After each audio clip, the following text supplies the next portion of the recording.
छत्तीसगढ़ युवा प्रगतिशील किसान संघ के मुख्यालय भवन का उद्घाटन 15 जनवरी 2016 शुक्रवार को मुख्य अतिथि छत्तीसगढ़ के कृषि मंत्री बृजमोहन अग्रवाल ने किया।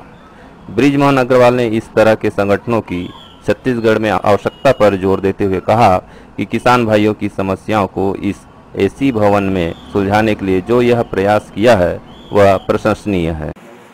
आज छत्तीसगढ़ युवा प्रगतिशील किसान संघ के इस कार्यक्रम में हमारे मंच पर उपस्थित श्रद्धेय जयनारायण दाऊ जी और युवा प्रगतिशील किसान संघ के अध्यक्ष हितेश वरू जी, डोलेलाल साहू जी, किशन लाठर जी, प्रवीण चावड़ा जी, प्रभात चौहान जी, भूपेन्द्र दुबे जी, हेमंत गोहिल जी, जयप्रकाश चावड़ा जी, जयेश वरू जी, सुरेश चौहान जी, हरीश गोहिल जी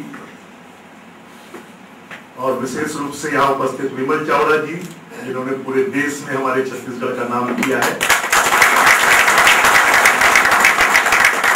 और सभी छत्तीसगढ़ के प्रगतिशील किसान भाइयों और बहनों, सबसे पहले तो आज मकर संक्रांति है। हम कहते हैं कि आज से दिन परिवर्तित होता है, देवता सो के उठते हैं और अच्छे कामों की शुरुआत होती है।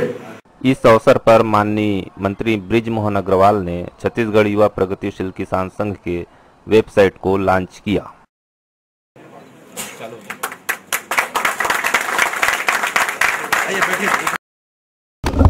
एक ये बहुत अच्छी बात है कि कुम्हारी क्षेत्र में जो हार्टिकल्चर, सब्जी भाजी, फल फ्रूट से जुड़े हुए किसान हैं, इन किसानों ने मिलकर एक प्रगतिशील किसान युवा संघ बनाकर और संगठित होकर और खेती का काम करना, योजनाओं का फ़ायदा लेना, किसानों को प्रशिक्षित करना और किसानों की समस्याओं का समाधान करना, इस दिशा में एक बहुत बड़ा ठोस कदम उठाया है।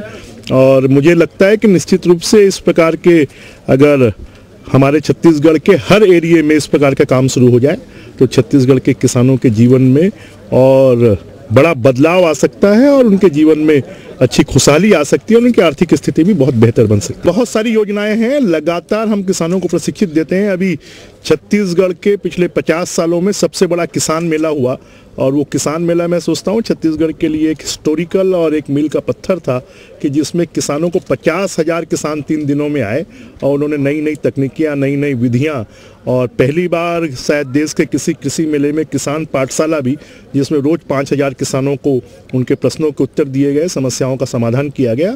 तो हमारे अगर 1,000 किसान यहाँ के समृद्ध हुए हैं तो 1,000 किसान 1 लाख किसानों को समृद्ध बना सकते हैं। सर, आखिरी क्वेश्चन कि अभी निकाय चुनाव हुआ है तो इसमें बीजेपी की परफॉर्मेंस काफ़ी अच्छी नहीं रही, तो कांग्रेस का कहना है कि बीजेपी का जो लोकप्रियता वो कम, इस पर क्या कहेंगे? देखिए, ये जो स्थानीय चुनाव हैं वो स्थानीय मुद्दों के ऊपर में होते हैं और मुझे इससे लगता है कि जो हमारे मेन आम चुनाव होते हैं, लोकसभा के चुनाव, विधानसभा के चुनाव, वो राष्ट्रीय और प्रदेश स्तर के मुद्दों पर होते हैं और इसलिए इन चुनावों से कोई जनाधार की गणना करना मुझे लगता है उपयुक्त नहीं होगा। छत्तीसगढ़ युवा प्रगतिशील किसान संघ के प्रदेश अध्यक्ष हितेश वरू ने किसानों के हित में किए जा रहे संघ के प्रयासों की जानकारी विस्तार पूर्वक दी। मेरा नाम हितेश वरू है, मैं छत्तीसगढ़ युवा प्रगतिशील किसान संघ का अध्यक्ष हूँ। आज जैसे ये भवन कार्यालय का जो हमारा उद्घाटन हुआ है, इसका मेन उद्देश्य ये है कि हमने कई छोटी छोटी समस्याएं देखी है। यहाँ पर कई किसान ऐसे हैं जो कई समस्याओं से जूझ रहे थे, तो पिछले कई सालों से जब हमारा गठन हुआ उस समय उनकी जो भी समस्याएं थी उनका निराकरण करते गए। उन निराकरणों का जब उन्हें लाभ मिला तो धीरे धीरे वो पूरे छत्तीसगढ़ में इन संगठन बढ़ते चले गए। आज पूरे छत्तीसगढ़ के किसान हमारे संगठन से जुड़े हुए हैं और समय समय पर उनकी जो भी समस्याएं रहती है उनको दूर करते हैं। जैसे कि आप देखा कि हमने यहाँ पर एक आधा एकड़ जमीन लेकर एक कार्यालय का निर्माण किया है। इस कार्यालय का उद्देश्य यही है कि जितने भी यहाँ पर किसान भैया हैं, जो छोटे हो या बड़े हो, उन्हें किसी भी प्रकार की समस्या हो, मुख्यतः हम चाहते हैं कि धान से डाइवर्ट होकर फल और सब्जी की ओर जाए किसान। और ये एक मील का पत्थर साबित होगा कि फल और सब्जी के जो किसान हैं उनको जिस प्रकार की भी समस्या आएगी उनको हम उनका। छत्तीसगढ़ युवा प्रगतिशील किसान संघ के सचिव भूपेन्द्र दुबे ने कृषि मंत्री से किए गए मांगों पर जानकारी दी। भूपेन्द्र दुबे, सचिव प्रगतिशील युवा किसान संघ का। आज मंत्री के सामने हम लोगों ने 3 मांग रखी थी। जिसमें लैब हम लोग का प्रमुख मांग था। बिजली समस्या तो खैर वो निराकरण कर देंगे बोले हैं। लैब के मांग में हम लोग जो लीफ एनालिसिस का मिट्टी का परीक्षण वाला लैब है वो सब हम लोग मांग किया है और वो इसके बारे में घोषणा की कि निकट भविष्य में वो करेंगे। और सबसे महत्वपूर्ण जो हमारा मांग था वो मंडी का था, तो वो मंडी बोर्ड की तरफ से 1 करोड़ रुपये घोषणा की है। इसका हम लोग मंत्री जी को बहुत बहुत धन्यवाद देते हैं, तहे दिल से आभार व्यक्त करते हैं। प्रगतिशील किसान जितेंद्र अग्रवाल वर्तमान सब्जी मंडी को अव्यवस्थित बताते हुए इसे व्यवस्थित करने पर जोर दिया। देखिए, अभी तक किसानों के पास अपना एक निजी भवन नहीं था और जहां तक 1 करोड़ की जो घोषणा हुई है मंडी निर्माण के लेकर, तो अभी जो मंडी है वो अव्यवस्थित रूप में कार्यरत है।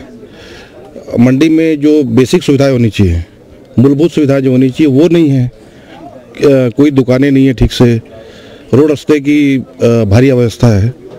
तो ये आज जो घोषणा हुई है उसका अगर कार्यान्वयन होता है तो ये यहाँ के किसानों का बहुत बड़ा अचीवमेंट होगा।